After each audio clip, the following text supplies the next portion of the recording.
We were pretty famous back in high school.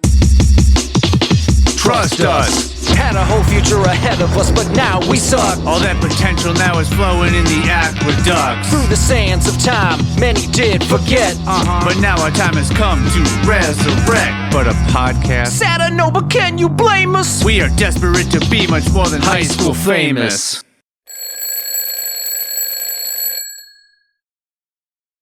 There's just so much to do. There's Well, no time. I mean, for this. we could just cancel this forever if you're far too busy. I'm far too busy outside of this. Oh, I see. So I have the finite amount of time that I have to record these episodes. Okay, well, No time for shenanigans? bullshit. Shenanigans. For bullshittery. Shenanigans. Okay. That giant mug again. Instant shenanigans. It looks huge. The mug, that is. Oh. Your mug, as in your face. Looks huge. I mean, it looks tiny in comparison to other things. That's such a cartoonishly big mug. It's so dumb. It's for soup. Yeah, well, you're clearly not using it for that. I'm not, because I just don't have any other. You don't Actually, have soup. well, I have a big thermos. Whoa, I have a big thermos I could be using For your beverage or for soup? Just for water. Gotcha. I could put soup in it. You're drinking water. You don't have just like a plastic water bottle that you reuse? No. Oh. Not here. Oh. Well, I mean, Attached- technically, I do have one that I could be using for this, but I have a water thermos as well that keeps things, or a thermos that either keeps it. It's not a thermos, I guess it's a water bottle, but it's thermal. It can be either cold or hot, and It's keep it cold or insulated. hot. Yes. It's insulated. Yes. What do up squat. Well, what's new? Well, let's see here. I had a Keep in mind, we already talked about you moving. Yep, I had a unusually interesting week. Eventful? There were events. Okay. And they were interesting events. Yeah. So Wednesday, I stabbed myself at work and had to go to urgent care to get it cleaned and stitched. Ugh. So that was fun. Stabbed with what? A utility knife. Oh, much like my slice. Yeah, so it was about the cut itself was about an inch long and probably the same amount deep. Ow. Yep, Ouch. it was more deep than anything, and that's literally the only reason I actually went and made any sort of fuss about it. If it would have just been like an inch long cut, I would have just thrown a Band-Aid over it and been like, whatever.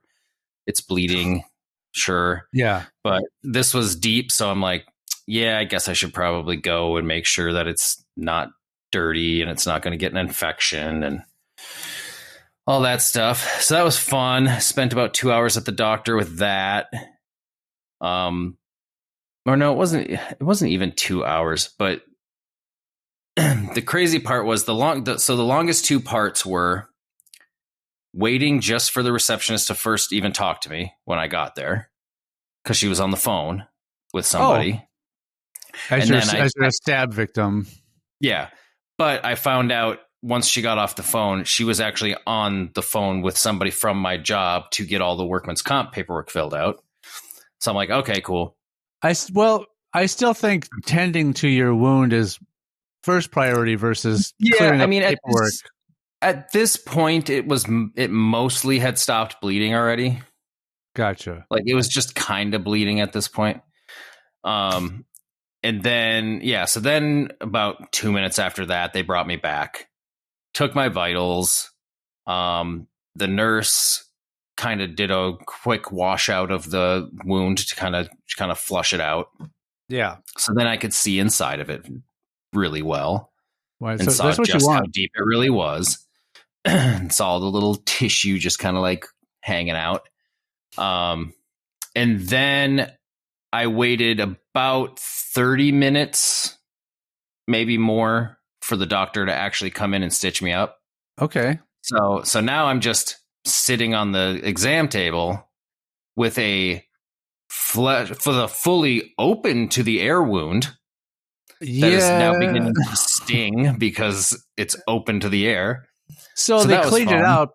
They cleaned it out, but waiting for the doctor, they didn't cover it with anything, like some gauze or anything? Just let the air hang in there and, So luckily the doctor flushed it out again, like even more thoroughly after. Yeah. So yeah, after she numbed it up, which I'm going to tell you what, sticking the needle in an area that's already injured and filling it with whatever numbing agent she was using, I would have rather stabbed myself again. Ouch. Yeah. It was so much worse than stabbing myself. Because it was just like little pin pricks and then just the burning of the Novocaine or whatever she put in my leg. So then flushed it out more thoroughly after that. The stab was just so quick and over with. Yeah, it was almost more like I just hit myself. And so at first I'm like, oh crap, I smacked myself in the leg. And then I'm like, I might have stabbed myself. And then I was like, I can feel blood going down my leg right now. So then I lifted up my pant leg and it was just like, yeah, there's a lot of blood and my sock is now covered in blood and just bleeding everywhere. And what part of the leg? Just above my right ankle. How do you do that? That's the question everybody asks. Please tell me how that happened. I was bent down cutting some plastic wrap off of a pallet, and the plastic wrap let go a lot sooner than I thought it was, and I just smacked myself right in the leg. Yikes. So yeah. So when I was wrestling with a box tab to cut that off to put something in a pick location, the knife finally got all the way through, and I was dumb. I was cutting toward myself and not away from myself, and my arm, I was like crisscross holding the tab with this arm, but then cutting it with the opposite hand. It was really stupid. It was basically like any way I could have better ensured I would slice myself, I just made sure to arrange myself that way. I took like negative precaution. You like went out of your way to, and your blade was probably dull. Probably on both. That's why I didn't cut very cleanly. I sliced myself with the dull end. Yeah, that's why my blade was pretty damn sharp. Like it was a pretty fresh blade. So I'm kind of thankful that it was a sharp blade because it probably would have hurt a lot more had it been dull. But ouch. So yeah.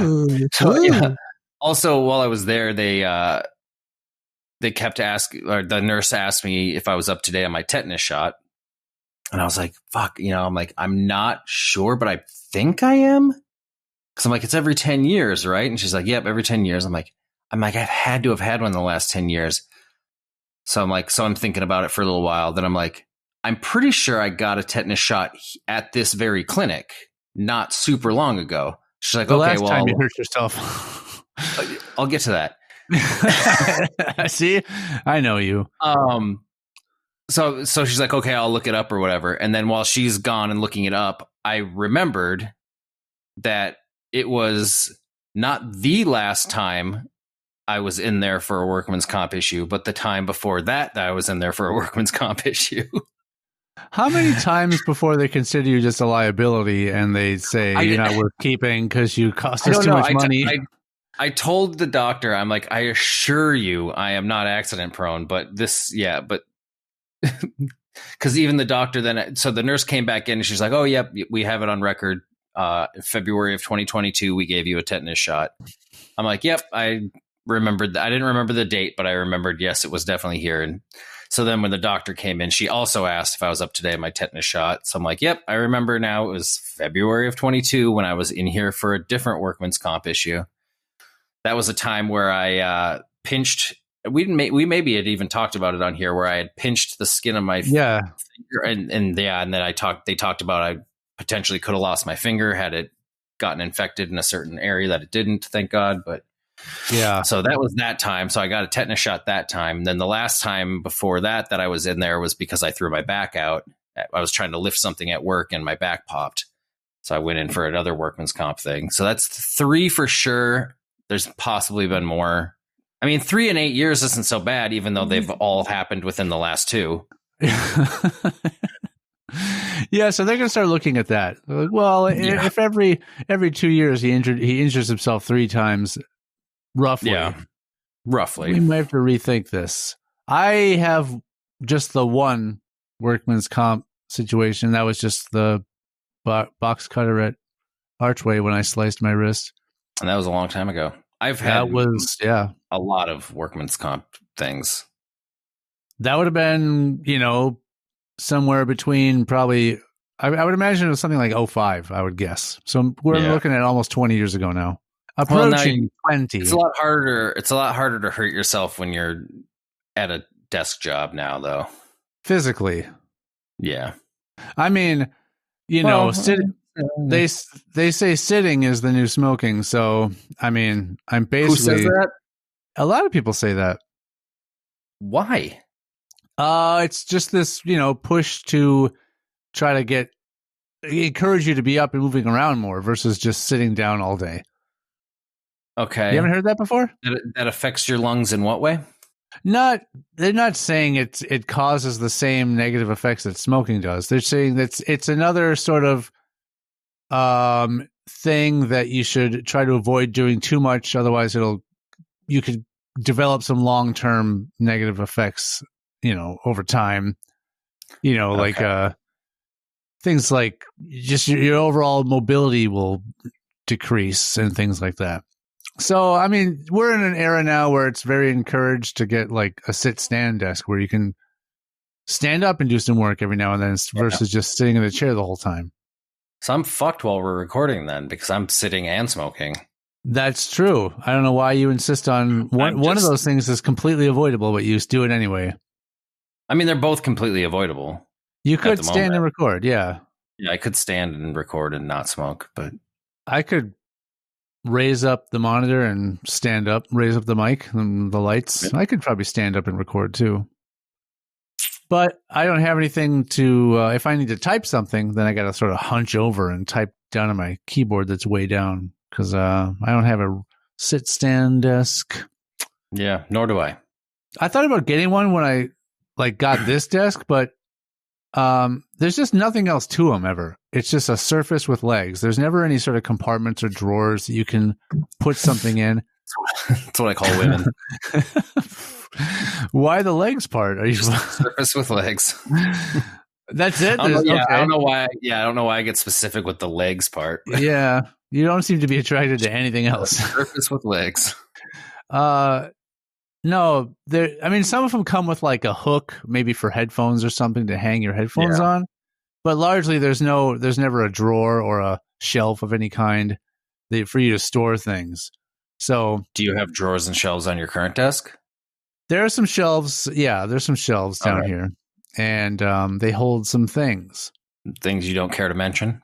Well, no, of course not. One has a little garbage can on it, so great use. The shelf above it holds my 2 external hard drives and my Focusrite. So it does hold some important things. Mine has 0 shelves. Great. So everything just sits on top of my desk typically. But my desk, I mean, you remember how messy and covered my desk was with shit in the past. And it's pretty empty right now.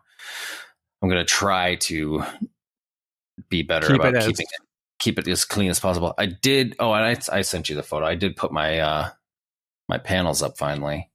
You did send me a photo? I sent you a photo. I believe I sent you a photo of. Did I not text that to you? Oh, wait a minute. I see it. I did text it to you. Yeah. Looks like 2 little fishies swimming away from each other. It was after you said no rush. Yeah, it does look like that. What inspired the aquatic theme? Just the different. I figured because I'm kind of more so aimed at the center or like kind of the corner of my desk, where before I was kind of to the shorter side of it. So now that I'm in the corner more so, I wanted to make them even and plus, no. No, that's not it at all. I lied. No, I was going to say, plus I kind of almost had a shorter wall space before because of how my old room was set up. So I kind of had more of a condensed space of wall that I used there. So I put one less panel there. But now I just evened them out. But I do have a little weird open diamond now where there is no panel. Right. Which so may or may not. Contemplating buying like I probably can't buy a single panel, but it'd be cool to put like a different color panel there, maybe. They're all black. Yeah, they're just all black. I mean, I know I have some panels that are not being used in my closet somewhere. There may be a red one in there that I could give you, but I think they're all black actually. The ones that are left over. You just put all the red ones up. Well, no, I've got a black and red. They're all the red ones I have are being used. Yeah, gotcha. But I have a sort of a checkerboard looking black and red alternating pattern. Right. Yeah, I thought about doing that. I mean, it's all for you. It's not like it's not like the camera, or it's not like the panels are behind you where anyone would see them but you. Yeah. You know? So it doesn't really... depending on what people do. I mean, there's a lot of YouTubers and recording people that have panels just kind of all over their rooms, but yeah, I mean, that's could only help. Yeah, better quality. I'm hoping this at least helps. I don't feel like my audio sounded super tinny on last week's episode, so I'm hoping that this just helps the reverberation off the wall directly in front of my face. But yeah, I'm trying to figure out if that art you decided to hang right there is something I have to blur for YouTube every time or not. No, it says fic. You're fine. Oh, good.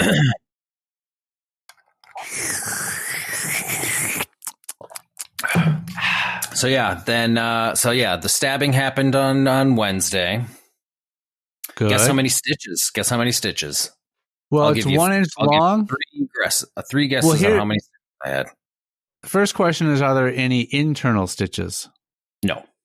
So they're all external stitches, 1 inch long. I would say somewhere between 4 and 6. So 6 and 8. I'll give you 3 guesses of exact number. Okay, I can't do a range of numbers. No. I can't say somewhere between 2 and 12. No. 7 stitches. No. Do you get to clue me if I'm low or high? Okay, you're too high. 5 stitches. Too high. 1 stitch. Exactly. What? It's just one little stitch, hold it shut. Gosh, I guess stitching technology has come a long way since I had my stitches, because I have no idea. 1 stitch. She's like, hey, I'll just throw 1 stitch in it. I'm like, all right. I'm like, in my head, I'm just like, could you do at least 2 so I can say I got stitches? Yeah, I got weird to be like, I stabbed myself and I got a stitch. Don't even say, just say, I stabbed myself at work the other day and I got stitch. Yeah. Like, what you mean? Stitch. Yeah, I think it's just, yeah, I have to go in later and get my stitch removed. I do. I have to go back in like 6 or 7 days or something like that. I get to go back. I'm just like, I'm thinking like, why should I even bother? I just snip it and I'll just pull it out myself. But just do it. I know. I'm just like, I did that the only reason I'm thinking I would go in is just because it's all workman's comp stuff. So I'm just like, for the record, I should go in and get it removed. Yeah, because if you do it yourself and something goes wrong, the company's like, hey, we're not paying for that. You tried to do that yourself and you're not a professional. No, I get that. No, one time I helped my dad by cutting stitches off of his finger. Fun. Yeah, it was, a bonding moment. Yeah. Did some good father-son bonding. Remove some stitches. And it wasn't like, Matt Murdock's, wait, what's Daredevil's name? Yeah. Matt Murdock? I believe so. It's not like my dad was a boxer like his dad was, and it was kind of normal and like kind of a cool reason to do it. No, I think what a weird reference of like, it's not like my dad was like this fictional character's dad where it makes sense. Well, Like- no. Well, I remember a scene in the Netflix Daredevil show where he was helping his dad take stitches. Maybe he was helping stitch his dad up. Okay. The blind And, guy was stitching his father up. Yes, because he can use his I guess sense of. I guess that's no weirder than him helping his dad take the stitches out, and he's also Yeah. still blind. Yeah. But either way, yeah. So I'm not in that scenario. I'm not blind, and my dad's not a boxer. So Yeah, it was You're weird. a comic character. Yeah, I'm not a comic. It was book. weird. It was the first time I ever touched my father. Yeah, the stitches were on his fingers, so we're all good. Yeah, I'd feel really weird if he was asking me to remove stitches from other areas. If I might have seeked out help from an adult I trust, if that were the case. What if he was the only adult you trusted at the time? Then His help. then it's not weird for me. That's Yeah. normal growing up stuff. I think if it was on a different part of his body, he might not have needed help because he would have had both hands to be able to do it. Likely. Yeah. But you never know what someone's into. He could be a strange man that wants someone to help him with that. You should know if he's a strange man, and you do know that. He is a strange man. Mm-hmm. Not necessarily in a legal way or a morally questionable way. In that regard, in other regards, you could. Yeah, it's all open to it's all your own opinion. So Yeah, he's the type of guy that'll tell you to look up at that cloud because it's huge. that's not morally questionable. No, it's That's weird. weird. It is weird, Yeah, but that's what I'm saying. He's we a were weird sort of- kind of guy. we were teetering on the is it I morally, mean, does he do things morally questionable? there's nothing I've necessarily seen him do that was morally questionable. Yeah. Not to say that he's not capable of it. Oh no, I mean I did not bear witness to some things myself, but some of the things I've heard of. Oh, Yeah, I would. some would- things we won't mention on this podcast, possibly. Nah, not at all. Not Mm. at all. Yeah, but morally questionable He's for killed sure. 7 women That that we I know knew. of. That I knew personally.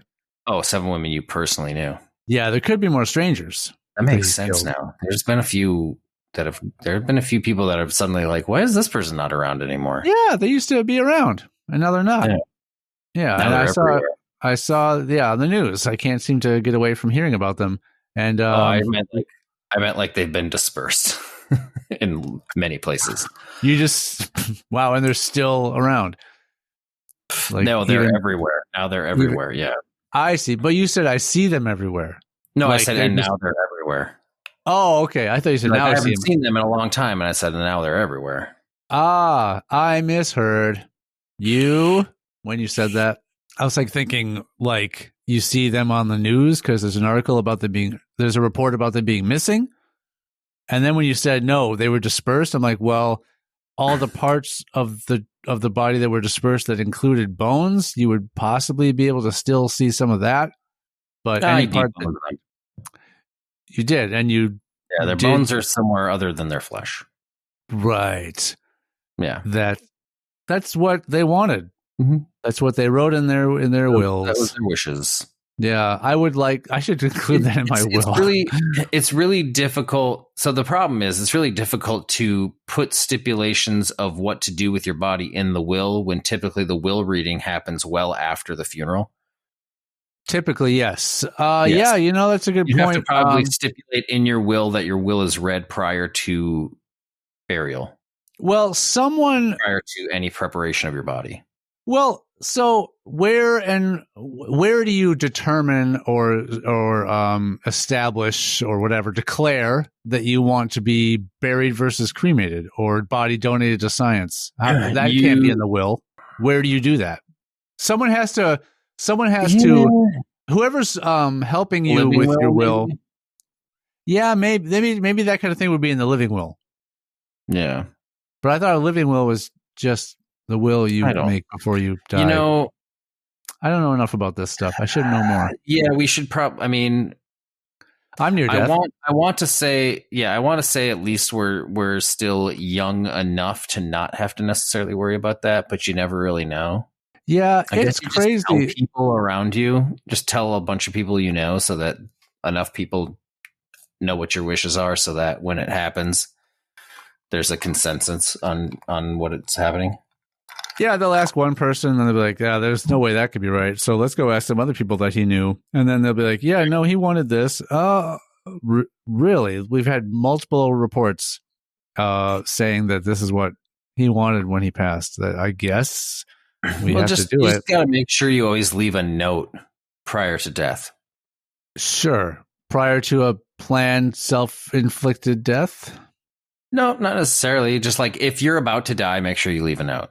Got it. Make sure Like, you're in the position whatever to. scenario it is. What if I bleed Car out crash, as a result plane of? crash. Well, what if I bleed out as a result of both of my hands getting chopped off? And that's how I die. You Can I say, dict it- "Hey Siri, make this Okay. note." Very good. That's fair. That's fair. Then I would have to make sure someone else knew my passcode into my phone so they could actually see the note.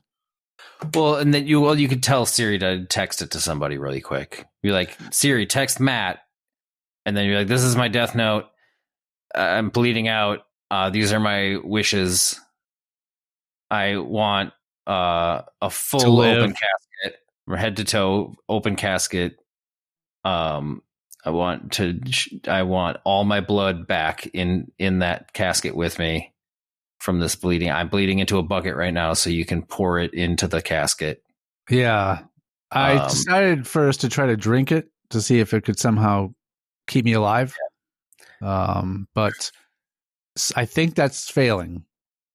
I want to be. I noticed. cremated I noticed. from the down. I noticed as I drink some of the blood from the bucket that it spews out faster from my wounds. So it's clearly just it's putting more pressure on the wound. I wonder if you could be bleeding out and get a blood transfusion fast enough to just constantly never run out of blood and just live forever while still bleeding out. I don't think you would live forever doing that. Well, not live forever, but you wouldn't die from bleeding out. From bleeding out. Yeah. I suppose, but you would have to have, because the blood that you're putting in your body would have to be fresh enough so that how easy it is to store blood for long periods of time. They must be able to freeze it or something, right? They keep it cold. Right, but how long does that last, I wonder? I'm sure it has a similar shelf life to milk. Maybe a couple weeks. So then you'd have to have just a lineup of donors that go on forever. Yeah. At least, well, not forever, but I know. That would be able to last you until you died of It's natural a line causes. of people bleeding out, and they're just constantly bleeding out into other people. So it's like a weird human centipede type of a thing of blood transfusions. Like everyone just you could create a whole circle of it, and then everyone just gets the person behind them's blood, and then they're donating to the person in front of them. But you have to it's got to all be people with the same blood type. Otherwise, of course, you're in trouble. I mean, or you just can throw in just a bunch of universal donors. Yeah, and then me, because I'm not a universal donor. Yeah, but then you're bleeding and then you're killing the person that. Well, then that won't work, Matt. We have to make sure that everyone, a bunch of people, whatever your fucking blood type is, I don't know what it is. Wait, are you saying in order to get a successful blood transfusion, you need to include someone that has the same blood type as you? What a novel concept, Matt. That would have had to have happened no matter what.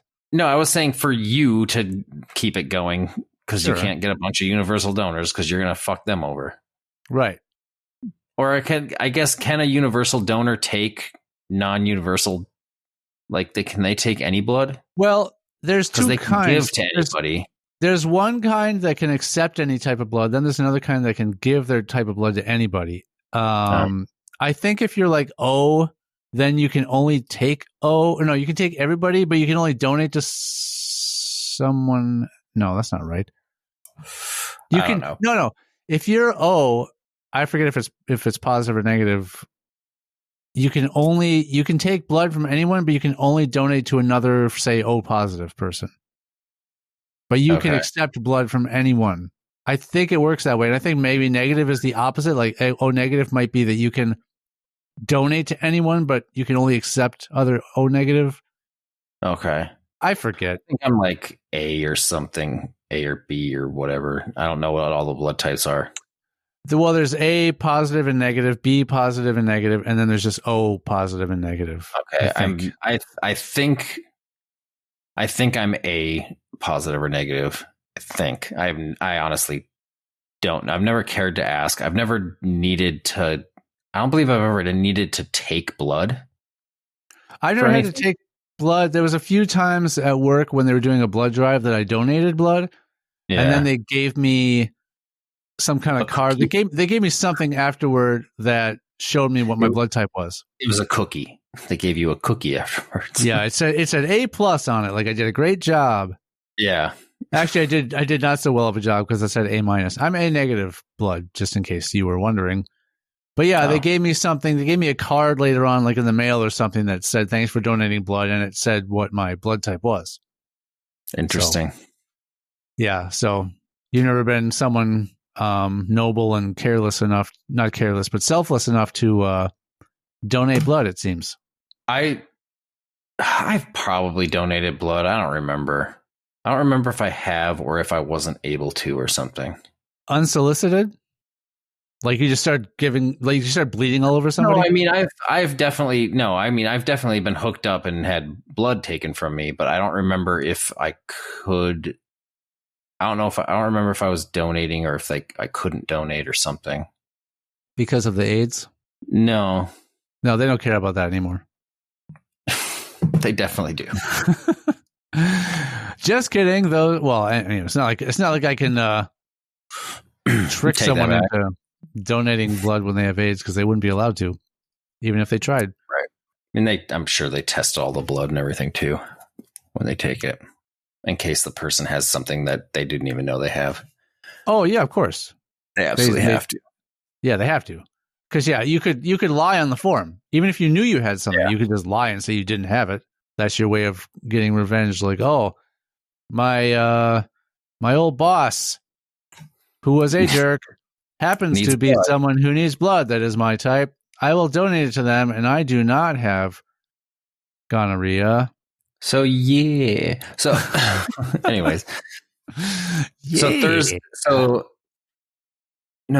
So Friday after work, I had to go in for a checkup because they have me on antibiotics just to be safe. Yeah. But I had to go back for a checkup. Biotics are the worst. It was I know, right? So I had to wait and sit in the lobby, wait for like 15 minutes. Then they brought me into the room. And again, they have to check your vitals every time. So like as the nurse is checking the vitals, it's a different doctor this day that comes in. He comes in as she's still doing my vitals. And he's like, yep, heard we're just checking up on a little stab wound you got the other day. I'm like, yep. So I lifted my pant leg and showed him. He's like, yep, looks good. All right, have a good day. And he just walks right out. He was literally in the room for 5 seconds. Like she wasn't even done doing my vitals yet. I heard that there was, rumblings around the hospital about just how gross your leg is. And they're like, he was dreading coming in and having to look at it. Yeah, not the stabbing itself, just the rest of my leg. Just the leg. And just the leg. You deboned it, which you love to do. So I didn't debone my leg. He did not want to look at that. I feel like where I stabbed my leg, I'm trying to remember where it's like, so the knife went in and then kind of went like to the side a little bit. Wow. So I'm pretty sure it was deflected from my bone. Oh, nice. That's like, cause it's right in the shin basically. So it just went to the side slightly. So like, it's like slightly tender, but other than that, it's fine. But I believe, I just kind of probably bruised it more than anything. You've convinced me not to stab myself. Yeah, I mean, it wasn't fun. Like, I don't want to do it again.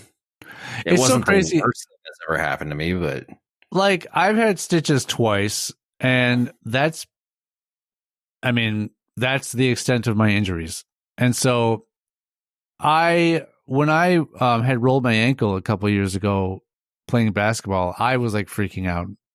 Like that rolling ankle. that type of thing was like, well, plus I didn't know how bad it was. I didn't know if it was something worse Yeah. than just rolling it. But, that like made me panic a little bit. I'm like, what if this is what takes me out? What if I'm laid up now? What if my leg just doesn't work ever again? Because Oh God, yeah. well, we're to that age where some stupid little accident will take a wrong step Oh, easily, yeah. and just, my coworker had to get knee surgery because she was at her kid's. I don't know if it might have been a birthday party or something. Took a couple jumps on the trampoline, landed on her leg wrong. Now had to have knee surgery. I've thrown my back out twice on trampolines. Yeah, I know. From landing on my head. Why would you do that? I didn't try to. So they were both when I was pretty young. Oh, okay. I thought maybe this was like in the last 10 years. No, God, no. I have no need to get on a trampoline anymore. No, one was we were at like my aunt's house or whatever. It was like, I don't know if it was like a Thanksgiving or it was some family gathering. And a very common trampoline type of time of year. Yeah, a trampoline. It was a trampoline party.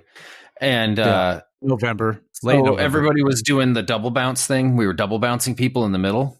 Yeah. And so, somebody would sit in the middle cross-legged, then we'd fucking double bounce them. And I got double bounced and then came back down and landed right on my fucking head, threw my back out.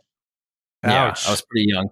And then one time I was at Rick's house on his sketchy ass trampoline. That thing was... Yeah. Yeah.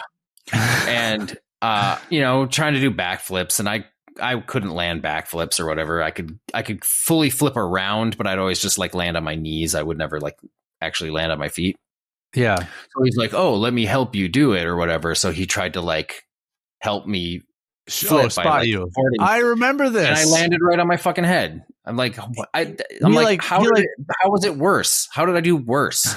It was like he pulled you down toward the trampoline when it was way too soon. Something. I mean, I couldn't see what he did, but yeah, I landed right on my fucking head and threw my back out that time too. I'm just like, I don't think I was there that day, but I do remember when that happened. Like I remember hearing about it at least. Yeah, that trampoline. That time, the trampoline was just in the backyard versus on top of the garage when they ended up putting it on top of the garage at one point. That's what I was just going to ask, if it was on the roof or not of the garage. No. Just so everyone knows, it was a flat. Yeah. It was a flat topped garage. It wasn't like a point, an eave, was it? No. Like, roof. Like the backyard, because the backyard was up on a hill. So the backyard came up flush with the top of the garage in the back. Yeah. In the back. And I don't know why they decided that was the place to put the fucking trampoline, but it's like, if you screw up and go off that one end, you're falling a whole story down. Yeah. Onto concrete. Onto gravel. I think it was just a gravel driveway. Okay. Either way. Or there could have been a car parked in the driveway right at the garage. And that wouldn't have been as bad, at least landing on top of the car. It's not as far of a fall. The only thing I could possibly think of is they're like, this is the flattest area compared to any other part of the yard. So, but still, that was stupid. We didn't really think much of it back then.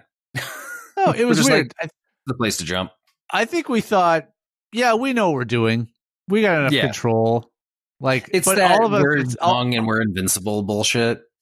Well, and all of us, at some point have been thrown off of a trampoline, so we clearly don't have 100% control over where we're going to bounce or land.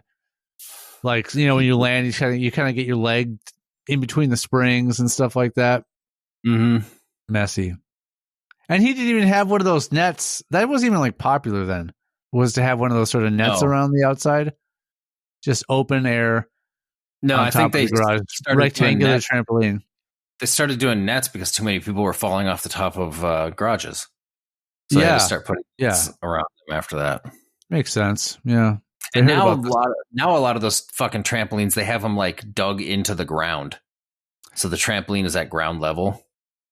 Have you been on one where it's sort of stretched out so much that you'll bounce and then you'll hit the ground underneath it? Not every time, but you can hit it just right where you. Yeah, I've done that too. Oh, that is no fun. Yeah, trampolines. It's the opposite of fun. Trampolines are just awful. They're so dangerous. I'm like, it's weird because I'm at this point in my life now where I'm just like, I have no need to put myself in risky situations. Like we went to Six Flags around Halloween last year. Ooh. And I went on one roller coaster, and at the end of it, I'm just like, I don't need to do this anymore. I'm like, it's a roller coaster. It's whatever. It's fairly safe. It's like, it's more safe than it's not safe in the end. Yeah. But like after I got off of it, I'm just like, I don't know. I don't know if I ever need to go on a roller coaster again or any sort of like thrill ride. Like, I'm just like, it's as safe as it actually is. It's like, it's still more dangerous than just staying on the ground. Of course, so I'm just like, I just don't have a desire to do, like back in the day, I wanted to be like, I want to skydive at some point. I think skydiving would be so cool to do. And now I'm just like, I didn't do it. I'm past my 30s. I don't need to skydive. I'm over it. Yeah, I've always been really more leaning toward no on that. But there's always been a little bit of curiosity, like maybe I could try it, but I don't know that being put in this situation, I would actually go through with it. I think I'm just too scared to try it. Yeah, I mean, I'm just past that point of like, it's going to scare the shit out of me, but then I'll be like, but I did it, and it was, and I can have that thing of just knowing what the thrill of that was and stuff. But it's just like, now I'm just kind of over it. I'm like, because it's fairly unlikely that anything bad would happen. There's so many safety procedures in it and all this stuff. It's like, I would probably be fine. You jump.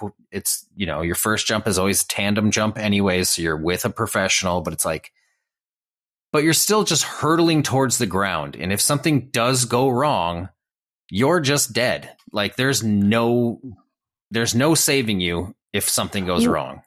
Well, Murr on Impractical Joker said it best. He's like, until you touch the ground, you could die. Like, even if you're 6 feet from the ground, maybe not 6 feet, but basically pretty much up until the point your feet are on the ground and you are no longer falling at any rate, you have the potential to die.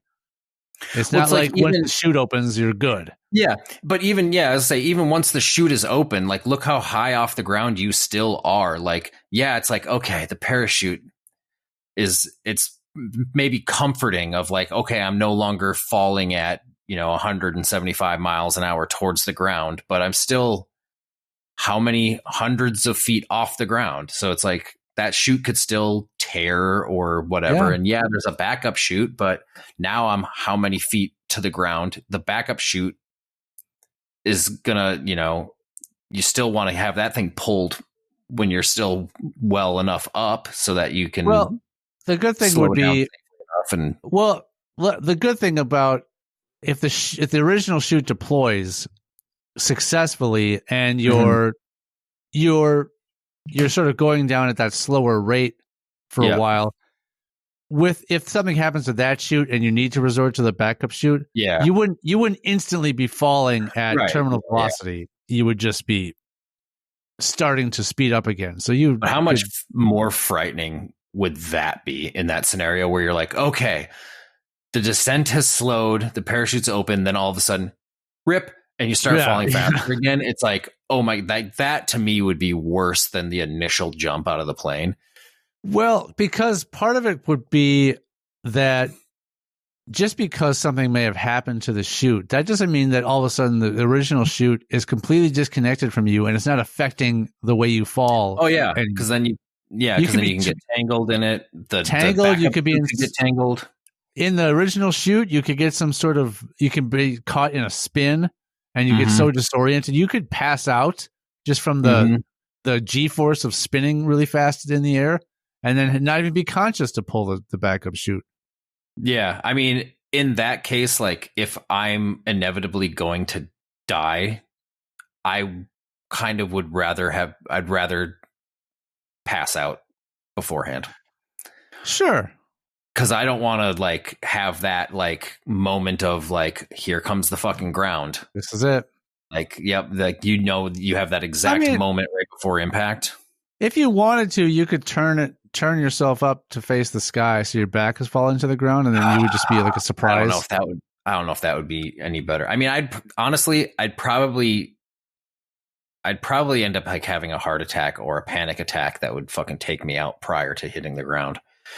You wouldn't start jerking off. Yeah, just one last cum. One last cum before I die. Like, it doesn't make any sense. Why is his penis out? And why does it look like that? He had a panic jerk right before he hit the ground. He had to get one out. It was the only thing that could calm him down enough to know, like, it's okay to die now. Then he landed. He felt shame and then landed and died. And then the cum fell and landed on his face. Oh, it's poignant. I mean, I would try to plan it to so that I would ejaculate right as I hit the ground. Just be like, maybe the force of it will slow me down and I'll live. Yeah, I'll jerk off right towards the ground and it'll come out with enough force that it'll slow me down just enough to survive. Yeah, it's worth a shot. I mean, it's better than not trying it. What else have you got to? What have you got to lose? You know? Yeah. All my blood. Oh well, so it could provide force, which could slow you down and help. Maybe it could also help break your fall a little bit, possibly. Yeah. Well, I'm just thinking now about that. There's this whole Bill Burr bit where he talks about the guy jumping out of the helicopter. Yeah, the helicopter bit. If anybody hasn't heard the helicopter bit by Bill Burr, you have to listen to it. It's awesome. But as far as I know, it's this real story about a guy who booked a helicopter tour with him and his wife, but then just the guy showed up.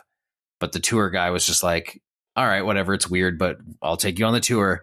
And the tour guy was relatively new. Yeah, he was like just taking over his father's business, his father's helicopter business. It was like one of his first few flights out. And the guy decides to jump from the helicopter while they're like right over the bay or something. Why over the water would you do it? I don't know. I mean, they were high enough up that it would do the trick, you know? Sure. But so the guy jumps out and, falls and smashes into the water. And apparently, like, witnesses said it just looked like a dummy falling out of the sky. Yeah. You find out later the guy had, like, a terminal illness and he was in pain constantly and he just didn't want to live anymore. So that's why he decided to do it. But the guy hit the water and then lived. And to me, that is so much fucking worse in the end. Like, if I'm going to hit the ground or hit the water, like, I would love to just die instantly and not have to. Because living through that would just be absolute agony. But that's the best part. That's why I don't understand the choice, because you know that they weren't over water the entire flight. So right. The only thing I could think of is it's like, well, this way I'll avoid potentially like landing on someone else. And maybe that was it. Like he didn't want to make a problem in that That's the only thing I could think of is why he would choose to jump out over the water instead. Because I don't remember how high up it said he was. But I guess clearly there's no guarantee that 100 feet or something like that. But clearly, even at that height, there's no guarantee that the impact on the water is going to kill you. I mean, it should. Shit. I mean, they say it's like hitting concrete. So now what he should have done is aborted the helicopter and somehow snuck on a chain and a cinder block with him, and then chained himself up to the cinder block and then jumped out so that he would at least maybe the impact would have knocked him out, and then he would have just drowned while being unconscious. That would have been worse though if he hit the water. He didn't go unconscious. Most of his body is just shattered now, and then also drowning. Yeah. I mean, look, there's no way where this is going to be pleasant. No. Even if the best case scenario is you impact and you're dead, like instantly. But even that, you're anticipating if there's any moment of, oh shit, maybe I shouldn't have done this, it's too late. He could have had a moment like that while falling and then ended up living, but maybe during, initial jump, I want to do this, and then like halfway down you're like, oh, living in a split second of regret, and then accepting it after that, and then crashing, and then ultimately living. But he might have had a moment like that where he's like, I feel like there's not a lot of like suicide attempt situations where you can have a moment of like, I regret this decision, let me try to change it. Yeah. Other than like taking a shit ton of pills, and then you're like, oh fuck, and then you can make yourself throw up, or you can at least call, you can at least call 911, and they can probably get there in time to save you and stuff like that. But like, I mean, even if you slit your wrist, that's a ways to wait. The quickest things. Obviously, there's shooting yourself, there's hanging yourself, but even that, you could be like, you could try to maneuver your way out of it. Pills, trying to OD on something is always, you could, like you said, decide to call the police or try to make yourself throw up. Mm-hmm. I'm not sure how long this, like time wise, how long this guy was falling from when he jumped to when he hit the water, but I can't imagine it was more than like 30 seconds. Yeah. You think? But that's still 30 seconds of you in the air just going, this better be what I want, because there's no going back now. Yeah, jumping ones are always crazy. Yeah, because you got to do that whole fall, like people that jump off of buildings and stuff. Mm-hmm. I don't get that. The one I get the least is where you go and shoot up a bunch of other people and then shoot yourself. Yeah, just real cool, just real solid move, real decent human. Yeah. Anyways, what a downer. Well, part of the episode. I don't even know if I want to write down anything for that one. Well, you would have brought it up with stitches. I've talked about skydiving. Yeah. You don't hear about. Then I brought up the Bill Bird fucking thing. I don't remember exactly how we got into. Yeah, never mind. It was we were talking about whether or not we would want to do skydiving and how you think there's no need for you to be on a roller coaster anymore, and you hurt yourself on a trampoline. I mean, it's bad enough you risk your life every day. You leave your house either way, and you get in your car and you drive, and obviously you're more likely to die in a car accident than pretty much almost anything else. But yeah, it's still like driving a car. At least I feel like I have a pretty high percentage of control over the situations I'm in. I mean, you can't control the other drivers, but. Well, and, cars nowadays, obviously anyone can drive a car from that's much older and doesn't include, but there's so many more safety features built into cars now than there ever were. Like just the fact that when my car senses in front of it that a car is getting a little close, it'll automatically start braking without me even touching. Oh, really? The pedal. Yeah. There's my all these car's sensors not in them for that, but yeah, even so, this happens if you're on cruise control or not. But when you turn on cruise control, it's called adaptive cruise control. So if you have your cruise set to 65 miles an hour, and the person in front of you is only doing 60 miles an hour, and you start to get close to them, your car will just slow down until it matches their speed, so you won't continue to gain on them. And that's actually pretty awesome. It is. The only time it's not is if, like, you're going to, let's say you're coming up to a stoplight, or you're even approaching a car that's in front of you, and you're just going to get over to get around them. It can start to brake for you before you would. So all of a sudden you're sort of slowing, because you're going to get over in another lane. You want to time it so you're not merging into another vehicle that's in the other lane, your car might start braking before you would to make your move over, and that just throws you off a little bit. That's the only like sort of downside or a little bit of a part that makes it a little bit, maybe I would say, less safe than it could be. But right. But even, let's say without even the cruise control on, if you're just driving, it will start braking or start slowing you down if there's a car that's getting too close. If a car gets in front of you all of a sudden and you're a lot closer to that vehicle than you were a second ago, it'll just start slowing you down. It senses where the lane lines are, and so if you start to sort of veer over, it'll like steer itself back over into the. Oh wow! Yeah, and you can turn these things off if you really hate them. But yeah.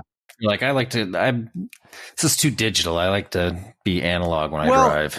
So, you want to get over into another lane. Obviously, any decent driver would signal to let anyone know you are going to be getting over.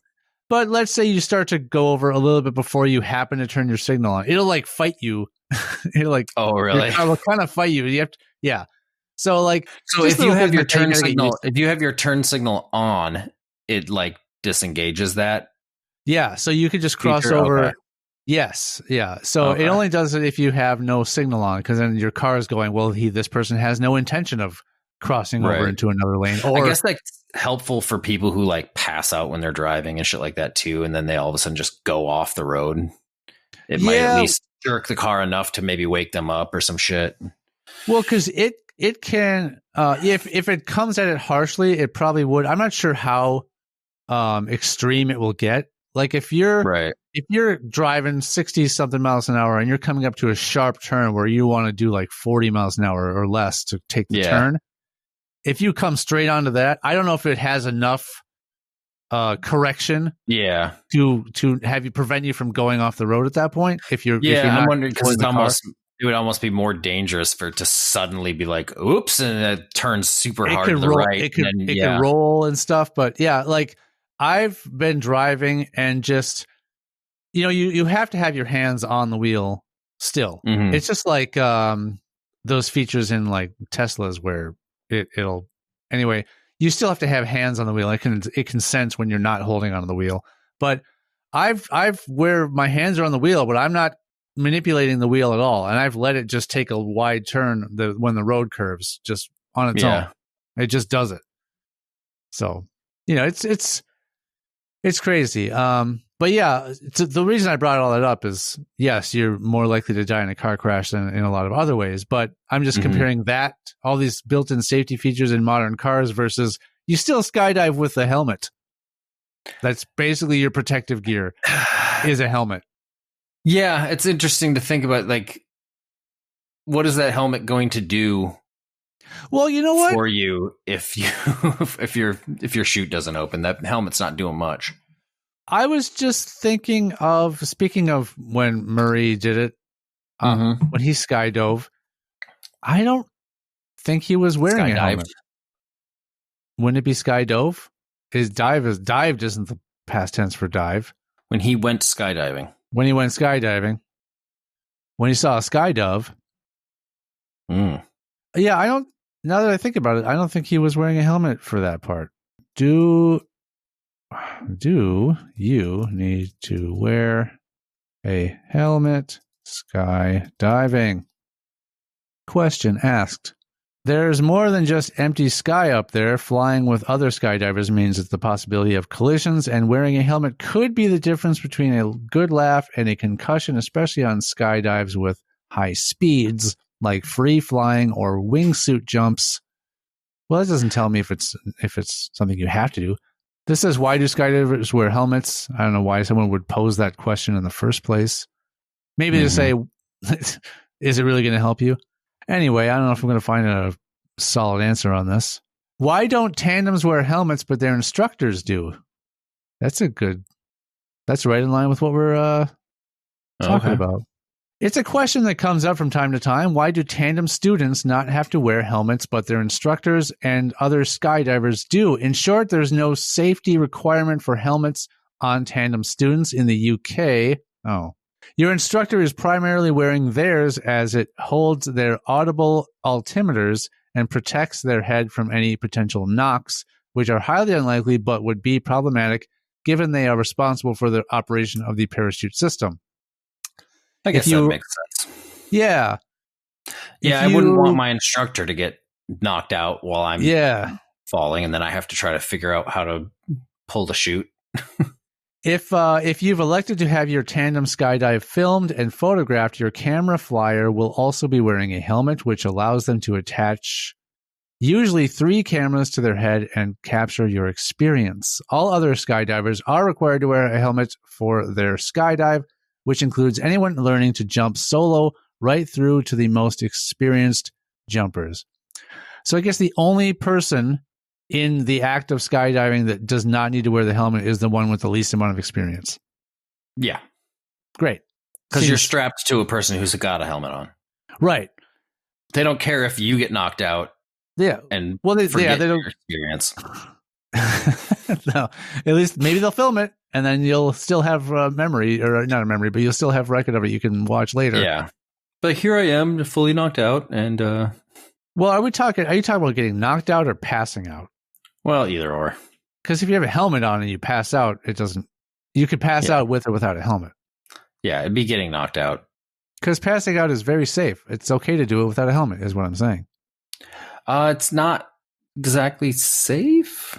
It is if you're free fall. If you're skydiving, there's no chance of you just falling and hitting the ground right away. I suppose. If you're tandem skydiving, passing out is completely safe. Right. What if you pee yourself at 10,000 feet? That has the potential for the people on the ground that might get hit with your piss. No. Okay. Have you ever gotten hit with a random little bit of like wetness in a really sunny day, and you're just like, where the hell did that come from? Might be skydiver pee. It might be, and what the hell? It doesn't taste like pee. Yeah, tastes like ammonia for some reason. Yeah. Tastes like asparagus. Yeah. I don't know. I guess I don't think I've been hit with random moisture on a sunny day. And if I had, I didn't think to question what it was or inspect its nature, what it's composed of. But maybe that's you might need to now. Maybe that's my own, neglect for the truth. See, and here I am, truth seeker, constantly trying to seek truth, no matter what it takes. Yeah. Yeah. Yeah, we all know that about you. Even if that means I have to take some stitches out of a questionable place on your dad, I'll do it to seek the truth. What truth would you obtain from that? Any truth. If I can get the truth from it, I'll do it. Okay. Like if that's okay. If that's just established that is the way by which you obtain the truth, you are willing to do it. Not that you expect what to. I do. Gotcha. Yeah. Okay. That makes more sense. Well, it still doesn't make any sense, but it makes more sense than like, oh, let me remove stitches from that questionable area on that person in hopes to just stumble upon some truth while doing it, or hope that it reveals some truth. The truth is it's a stitch tattoo. And I've just been picking away at his skin. you just those little scissors. What at least I know. But now at least I know the truth. It worked. Yeah. So then on Saturday, on Wednesday. No, yesterday we went to the Bristol Renaissance Fair. Oh, so, Bristol. Yeah, it's pretty fun. How does it compare to the Minnesota? It's very similar. It's a little bit tighter. Everything's it's a little bit more condensed than Minnesota. Do they say 20 pounds for the king? No. Oh, okay. Why would they say that? I don't know. Isn't it near Chicago? It's in Wisconsin. Oh, crap. Yeah. They sell cheese on a stick versus anything else. I mean, there was cheese there, yeah. I don't know. But no, it was fine. We just kind of walked around. I bought a little owl statue. Oh. Named him Dale. Cool. Don't know why. Not sure why I named him Dale, but his name is Dale. He's a little yellow statue, a little yellow concrete statue of an owl. Can you arrange your panels to be like an owl silhouette somehow? A very crude one? It'd be very crude. Might have to get some different size tiles to kind of make it happen. But you could cut corners off and stuff to kind of round some edges, and you can shape them the way you want. Then, I mean, if I was going to do all that, then yes, I 100% can. Yeah. If I'm going to take scissors to them, I definitely can do it. That's what I thought. Hopefully you'll find the truth. It's what I'm seeking. I'm seeking the truth at all times, no matter what it takes. Yeah. If I have to fuck your dad just to get the truth. What? I think that you have to have some sort of limit. There's no limit when it comes to seeking truth, Sean. Okay. There are no limits. What if the other person involved has limits? Like, what if, well, I don't want this to happen. I don't care. I don't care how much you want the truth. I'm not going to allow this. Nothing will stop me from seeking the truth. I'll do anything it takes. It's ominous and vague. Yeah. If that means I have a little bit of illegal activity just to get the truth, I'll do it. I suppose you're not saying anything specific that could be held against you. It's very open to interpretation. If I have to forcibly fuck your dad to get the truth. Oh no, don't get me wrong. He's all for it. He's all he told me to tell you a long time. I forgot this years ago when we first started hanging out. He's like, hey, by the way, if your friend ever wants to, one day when your friend when your friend is old enough to seek the truth. True. At least there was that caveat. Yeah, at least he waited long enough for me to be of age. Yeah. Nothing morally questionable about force myself upon him. He's like, I'm not going to let your friend force himself on me until he's old enough. Until he's old enough. Yeah, until he's old enough where I won't get in trouble for him forcing himself upon me. Would you? That's a really no. Okay. That's a really weird thing. Like, what if you were assaulted by someone that was a minor? There's no way you could get in trouble for that. No. Well, unless you tried to hide the truth. Then I'm unwilling to. Then my dad had no reason to wait. Yeah, I suppose. Hold on though. If he's giving you permission, then how is that? How is that considered that you're forcing it upon him? If he says it's okay, maybe if he physically tries to fight you off. Well, I think what he's saying is like, he would 100% not allow it. Like, he would stop me from doing it before I was of age. But once I'm of age, he's not going to like make it easy. Like, he's still going to kind of like fight it off, but he's not going to like fight it off to the point where it won't actually happen. Okay. But, did you see what he was wearing? He was asking for it. I saw what he was wearing because I only see the truth. See ya next Tuesday. Yeah, I don't know. If you want, you can open textbooks to page 194, but you don't have to, folks. Yeah, if you weren't already on that page, you better not now. Review the material. Like, listen to this again, and then now that your pages are just turned to that page. You know that your pages are turned to that page? I know what I said. Go out there and seek the truth. Yeah. Fuck Sean's dad. In what?